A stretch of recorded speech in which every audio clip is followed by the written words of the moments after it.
The morning sun cast long shadows across the ancient vines as I walked through my grandfather's vineyard. To correction, my vineyard now. Rows of gnarled grapevines stretched toward the horizon, their leaves rustling in the early autumn breeze. 30 years of memories lived in these vines, though my family seemed eager to forget them all. I'm James Barrett, and at 42 I just made the biggest investment of my life without telling a soul. My sister Victoria would call it a foolish nostalgia play. My parents would label it another example of my inability to move forward. But standing here watching the sun rise over the hills of Barrett Valley Vineyards, I knew I'd made the right choice. "Mr. Barrett," a voice called from behind me. "The property assessor is here." Marcus, the vineyard's longtime foreman, approached with a tablet in hand. He was one of the few who knew about my secret purchase, mainly because I needed his help to keep the operation running while I maintained my cover as a potential buyer. "How bad is it?" I asked, though I already knew the answer. 3 years of neglect had taken their toll on the once prestigious estate. The main irrigation system needs a complete overhaul. About 30% of the vines need serious attention. The processing facility, he hesitated. "Well, let's just say it's good you have capital to invest." I nodded, having anticipated most of these issues. What Marcus didn't know was that I'd spent the last year developing a comprehensive renovation plan, complete with modernization strategies and sustainable farming techniques. While my family had written off the vineyard as a lost cause, I'd been meticulously planning its revival. "Mr. Barrett," Marcus continued, his voice lower now, "your sister's real estate team was here again yesterday. They seemed pretty confident about something." Of course they were.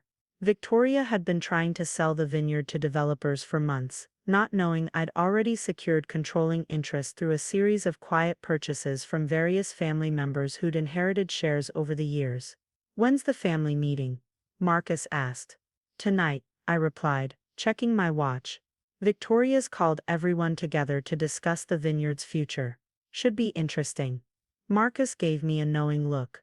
He'd worked these vines for 20 years and had watched my grandfather build something extraordinary. He'd also watched it nearly fall apart after my grandfather's death, when my family's competing visions had paralyzed any decisive action. "Your grandfather would be proud," he said quietly. "He always said you were the only one who truly understood what he was building here." I remembered those long summers working alongside my grandfather, learning every aspect of the winemaking process. While Victoria spent her time in the tasting room charming tourists, I was in the fields, learning about soil composition, pruning techniques, and the subtle art of cultivation. "We should head back," I said, noticing the assessment team arriving. "Let's see what we're really dealing with." The morning passed in a blur of technical discussions and detailed inspections. The assessment confirmed what I'd suspected: the vineyard needed significant investment, but its fundamental qualities, the wine stock, the positioning, were still exceptional. By late afternoon, I was in my car, driving toward my parents' house for the family meeting. Victoria's text messages had been increasingly insistent throughout the day, each one hinting at some major announcement. I could practically feel her smugness through the phone. The family estate came into view. A sprawling Victorian mansion that had been in our family for generations. Cars already lined the circular driveway, suggesting I was the last to arrive. Typical. Victoria always liked to have everyone in place before making her grand entrances. Inside, the familiar scene played out. My parents sat in their usual spots in the living room, my father absently swirling a glass of wine, not from our vineyard. He'd declared it undrinkable 2 years ago, my mother fussing with the arrangement of appetizers she'd probably spent hours preparing. Various cousins and aunts occupied the peripheral seating, all of them minor shareholders in the vineyard. All of them blissfully unaware that they no longer owned their shares. I'd purchased them through a holding company over the past year, offering generous prices that they'd eagerly accepted. "James." Finally, Victoria swept into the room, immaculate in her designer suit. At 38, she'd made a name for herself in luxury real estate development, though mainly by destroying old properties to build new ones. "We've been waiting." "Traffic," I said simply, accepting a glass of wine from our mother. I noted with some amusement that it was a cheap California blend. How far we'd fallen from the days when only Barrett Valley wines were served in this house. Well, now that everyone's here, Victoria began, moving to the center of the room with practiced poise. I have some exciting news about the vineyard. She pulled out a sleek presentation folder, passing copies to our parents first. As you know, I've been working tirelessly to find the best solution for our challenging property situation. I settled into a corner armchair, watching the show unfold. Victoria had always been good at presentations. It was the follow-through where she typically fell short. I'm thrilled to announce that Sterling Development Group has made an offer to purchase Barrett Valley Vineyards. She continued, her voice rising with excitement. Their proposal includes a luxury housing development, a boutique hotel, and a small wine tasting facility to maintain the character of the property. Our mother gasped in delight, while our father nodded approvingly. The other family members began murmuring among themselves, no doubt calculating their potential profits. The offer is well above market value, Victoria added, flipping to a page of financial projections. Given the vineyard's current condition and the state of the wine market, this represents an incredible opportunity. What about the vines? I asked quietly. The ones grandfather spent 30 years cultivating. Victoria's smile tightened slightly. James, be realistic. The vineyard is losing money. The equipment is outdated. The wine hasn't been rated above 85 points in 3 years. Sterling's proposal will preserve a small portion of the vines for aesthetic purposes. Aesthetic purposes, I repeated, letting the words hang in the air. So instead of wine grapes, there'll be landscaping for luxury homes. It's time to move forward, she insisted. The market for small batch wines is dying. High-end real estate in wine country, however, is booming. Our father cleared his throat. She has a point, James. The vineyard hasn't been profitable since your grandfather passed. Sometimes we have to accept change. I took a slow sip of the mediocre wine in my glass, thinking about the contracts safely stored in my lawyer's office. And Sterling Development is ready to move forward immediately. Victoria's smile widened. They're prepared to begin work as soon as the papers are signed. In fact, she paused for dramatic effect. Their team is coming tomorrow to begin preliminary surveys. That might be a problem, I said, pulling out my phone and pulling up a particular email. What do you mean? Victoria's smile faltered slightly. The property already has a new owner. I turned my phone to show the ownership documentation. The silence that followed was absolute. Victoria snatched the phone from my hand, her perfectly manicured fingers trembling as she scrolled through the documents. This isn't possible, she whispered. How did you? I've spent the last year buying shares from every family member who wanted to sell. I explained, looking around the room at the suddenly uncomfortable faces of our relatives. Most of them were quite happy to unload what they considered worthless stock. Our father stood up, his wine glass forgotten. James, what have you done? What grandfather would have wanted? I replied calmly. I'm preserving his legacy, not destroying it for a quick profit. Victoria's face had gone from shock to furious. You went behind our backs. How dare you? I've spent months working on this deal. And I've spent years learning every aspect of this business. I countered. While you were planning to tear it down, I was developing plans to build it back up. I stood and walked to my briefcase, pulling out my own presentation materials. Unlike Victoria's glossy projections, mine were filled with detailed agricultural analyses, renovation plans, and market research. The vineyard doesn't need to be destroyed, I explained, laying out the documents. It needs proper investment and management. I've secured financing for a complete modernization of the facilities, hired a top-tier vintner as consultant, and already begun implementing sustainable farming practices. Victoria was shaking her head, her voice taking on the condescending tone she'd perfected over the years. You're throwing good money after bad. The wine market is evolving, not dying, I cut in. Our grandfather understood that success in this business comes from adaptation and innovation, not demolition and replacement. Our mother, who had been unusually quiet, finally spoke. But James, the cost, the risk, is mine to take, I said firmly. I own controlling interest now. The renovation begins next week. Victoria grabbed her presentation folders, shoving them back into her designer bag. You'll regret this. Sterling won't wait forever. When this fails, it won't fail. I interrupted.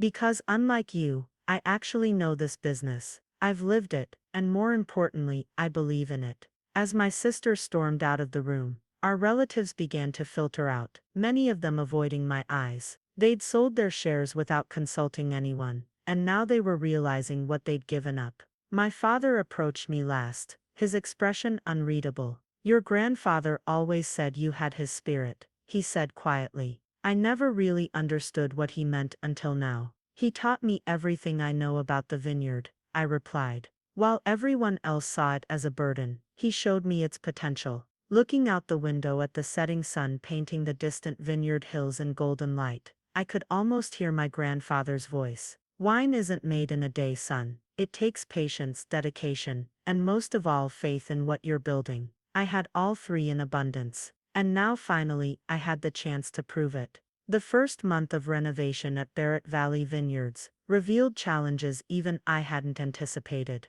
While inspecting the wine cellar with Marcus, we discovered that several premium vintages from my grandfather's private collection, wines meant to be aged for special occasions, had been improperly stored during the years of neglect. This is a disaster, Marcus said, holding up a bottle where the cork had clearly failed. Some of these wines were meant to be the vineyard's legacy vintages. I examined the ruined bottle, recognizing the label from 1985, the year my grandfather had won his first major award. How many are still viable? Maybe 30%. The temperature control failed years ago, and nobody bothered to check. Before I could respond, my phone buzzed with an alert. Victoria had just posted a lengthy LinkedIn article about the death of traditional vineyards, complete with thinly veiled references to outdated family operations refusing to accept market realities. Your sister's not giving up, is she? Marcus asked, noting my expression. She never does. I pocketed my phone, but neither do I. Let's focus on what we can save. We spent the next several hours cataloging the remaining viable wines and documenting the losses. What to say, Dad? Each ruined bottle felt like losing a piece of history, but it also strengthened my resolve to restore the vineyard to its former glory. Later that afternoon, I had an unexpected visitor. Sarah Chen, the renowned wine critic who'd been my grandfather's friend, arrived unannounced. I heard rumors about renovation work, she said, surveying the construction equipment dotting the property. Thought I'd see for myself what young James Barrett was up to. Sarah had been one of the few critics who'd continued supporting the vineyard even during its decline, always insisting that the terroir was too special to abandon. Would you like a tour? I offered, grateful for a friendly face after weeks of family tension. As we walked through the vineyard, I explained my vision for modernizing, while preserving the essential character that had made Barrett Valley wines special. Sarah listened intently, occasionally nodding or asking pointed questions about specific techniques. Your grandfather would approve, she said finally, stopping to examine a cluster of grapes. He always said you were the one who understood that winemaking is about balance, between tradition and innovation, between patience and progress. Victoria thinks I'm living in the past, Sarah snorted. Victoria thinks anything older than last season's fashion is obsolete. She never understood that true luxury can't be manufactured, it has to be cultivated. Just then, we heard the sound of approaching vehicles. 3 black SUVs were making their way up the main drive, and I recognized the Sterling Development logo on their sides. Speaking of Victoria, I muttered. Excuse me, Sarah, I need to handle this. I reached the main building, just as Victoria emerged from the lead vehicle, followed by several men in expensive suits. James, she called out, her voice carrying that false cheerfulness she used in business settings. I thought it was time my partners saw the property themselves. The property isn't for sale, I replied calmly. As you well know, one of the men stepped forward, extending his hand. Tom Sterling, your sister has told us so much about this charming operation. I didn't take his hand. This charming operation is a private property, and you're trespassing. Now, James, Victoria interjected, don't be difficult. Mr. Sterling's team just wants to do a preliminary survey. Their offer still stands. No surveys, no offers. The vineyard is not for sale. Sterling's friendly expression hardened slightly. Mr. Barrett, Let's be realistic. Small vineyards like this are dying. Our development could preserve some of the atmosphere while creating real value. Real value. Sarah's voice cut through the tension as she joined us. Do you know anything about wine, Mr. Sterling? He blinked, clearly recognizing her. Miss Chen, I didn't expect. Clearly not, she said dryly. Because if you did, you'd know that this small vineyard has some of the most unique terroir in the region. The soil composition here is practically impossible to replicate. Victoria's perfect smile wavered. Sarah, while we appreciate your expertise in wine, this is a business decision. Everything's a business decision with you, Victoria, I said. That's why you never understood what grandfather built here. This isn't just land to be carved up and sold off. It's a legacy. A legacy that's losing money, she snapped, her facade cracking. While you play farmer, I'm trying to save this family from financial disaster. The only disaster here is your inability to see beyond quick profits. I turned to Sterling. This is your only warning. Leave now, or I'll have you escorted off the property. As if on cue, Marcus appeared with several of our workers. Sterling looked at them, then at his watch, then at Victoria. Perhaps we should continue this discussion another time, he said smoothly. Victoria, we'll be in touch. After they left, Sarah placed a hand on my arm. You know they won't give up easily.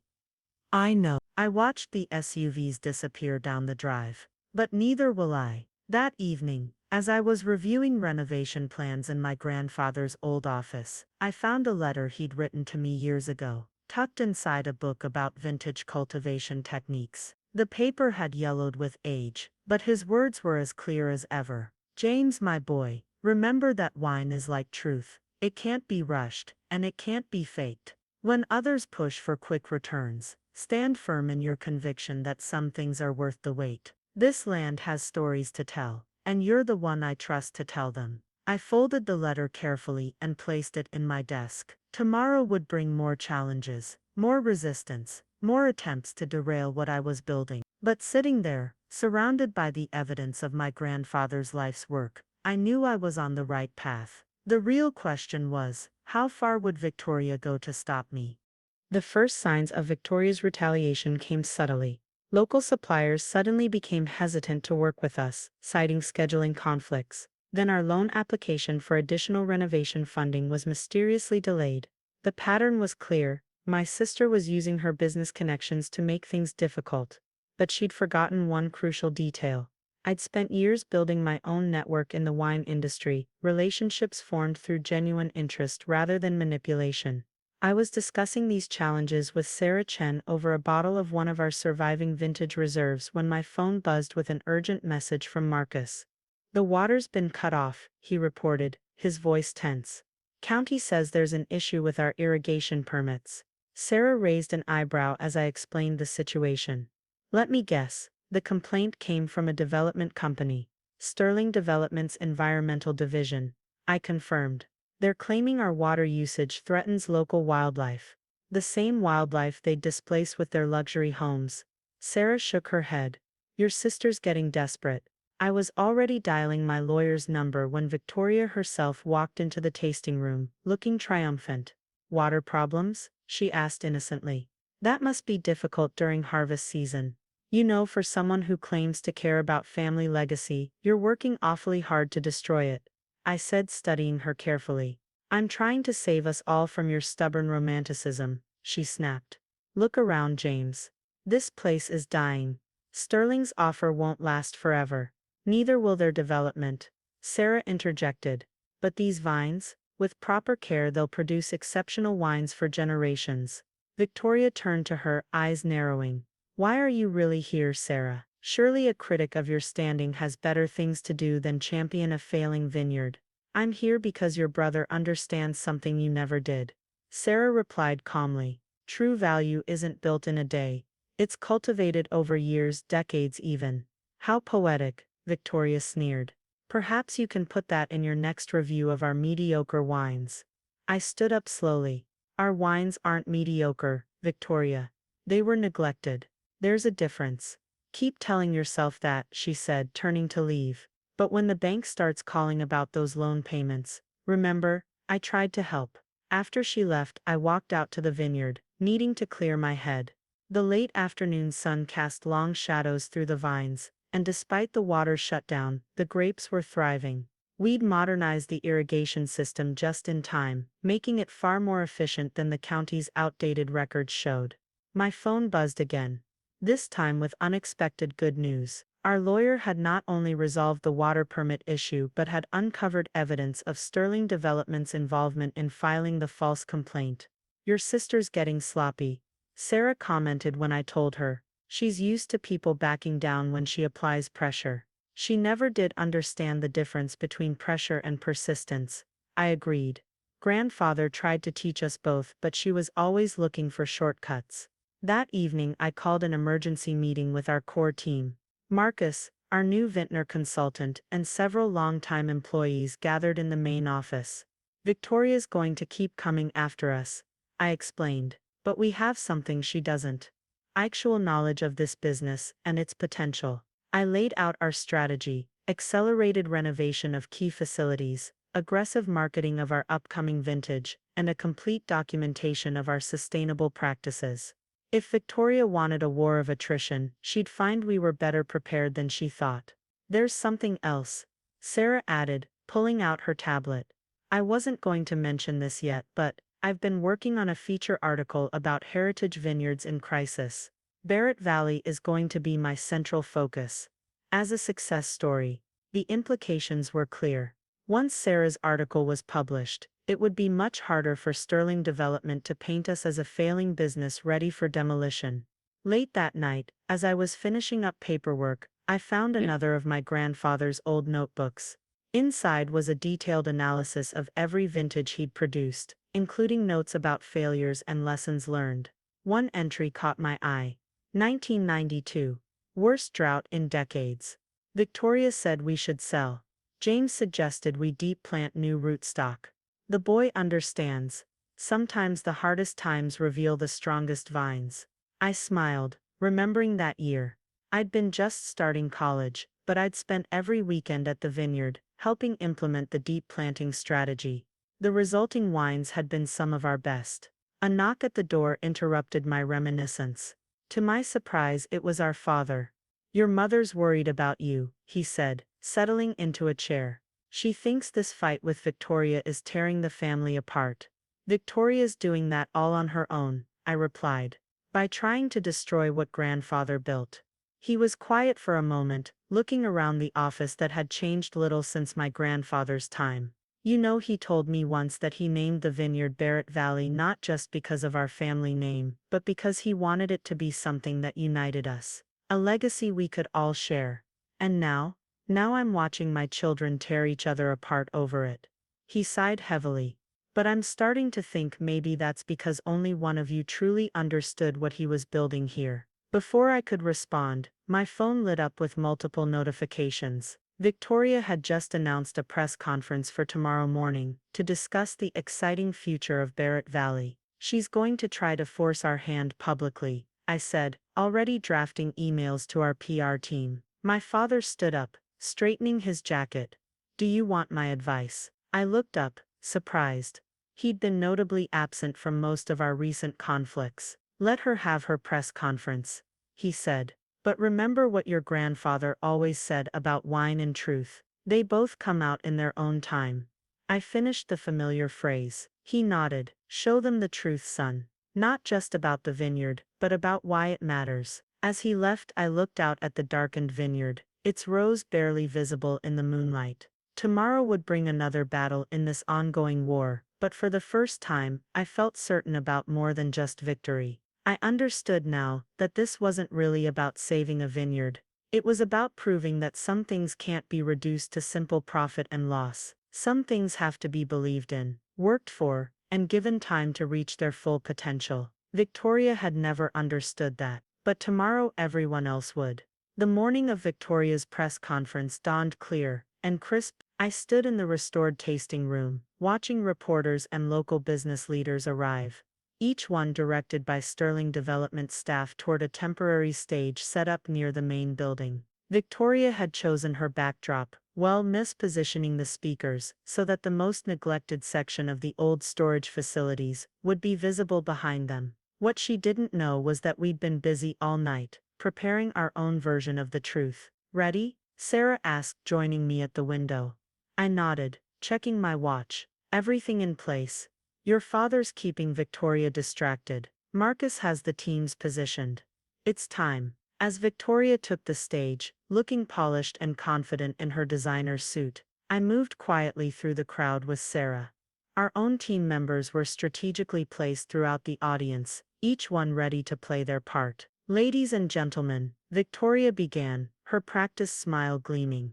We're here today to discuss the future of Barrett Valley. For generations, this land has been part of our family legacy, but like all things, time brings change. And with change comes opportunity. She gestured to Tom Sterling, who stood smugly nearby. Sterling Development has presented us with a vision for a new Barrett Valley, one that will bring prosperity and growth to our community. That was our cue. At my signal, Marcus activated the new state-of-the-art irrigation system we'd installed. The morning sun caught the fine mist as it rose from the vineyards, creating a spectacular rainbow effect. Heads turned, cameras swiveled.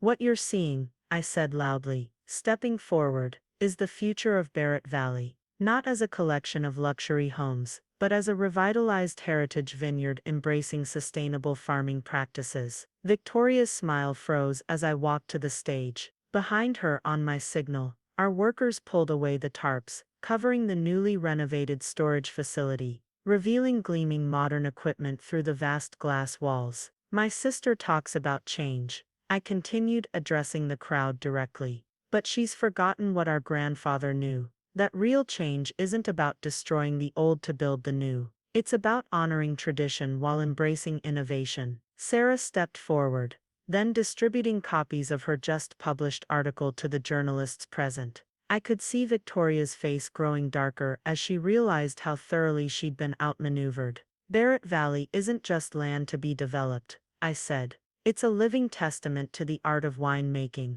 And today I'm pleased to announce that our first new vintage, under the modernized operation, has just been rated 94 points by International Wine Review. The crowd murmured with interest. A 94-point rating for a vineyard supposedly on its last legs was big news. Furthermore, I continued, we've just signed exclusive distribution agreements with 3 of the country's top restaurant groups. Barrett Valley wines will once again be featured in the finest establishments across the nation. Victoria tried to step in, but her microphone had mysteriously gone dead.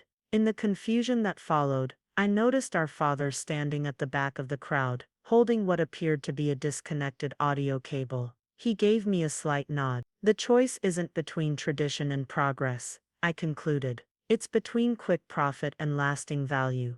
Barrett Valley chooses value. We choose legacy. We choose to believe in what our grandfathers started here. The press conference dissolved into chaos after that, with journalists clamoring for details about the renovation and modernization efforts. Sterling Development's representatives slipped away quietly, their planned announcement about acquiring the property rendered moot. Later that evening, I found Victoria sitting alone in the old tasting room, staring at a bottle of our grandfather's 1985 vintage, one of the few that had survived. You could have been part of this, I said quietly. Still can be. She looked up, and for a moment I saw past the polished exterior to the sister who used to help me steal grapes from the vine when we were kids. I don't know how, she admitted. I don't know this world like you do.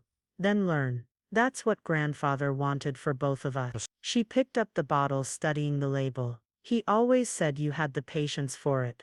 I never did. Maybe it's time to develop some. 2 weeks later, Victoria surprised everyone by enrolling in a viticulture course at the local college. She still had her real estate business, but now she spent weekends at the vineyard, learning the basics from Marcus. Standing in the tasting room on a busy Saturday afternoon, watching visitors sample our wines, while Victoria earnestly explained the renovation process to tourists, I felt my grandfather's presence stronger than ever. Well done, Sarah said, joining me with a glass of our new vintage. Though I suspect this isn't quite the ending Victoria had in mind. Sometimes, I replied, remembering my grandfather's words, the best wines come from the most stubborn vines. Outside, the valley stretched away toward the setting sun, the rows of vines casting long shadows across the land our family had worked for generations. Not just land anymore, but a legacy renewed, ready to age into something even better.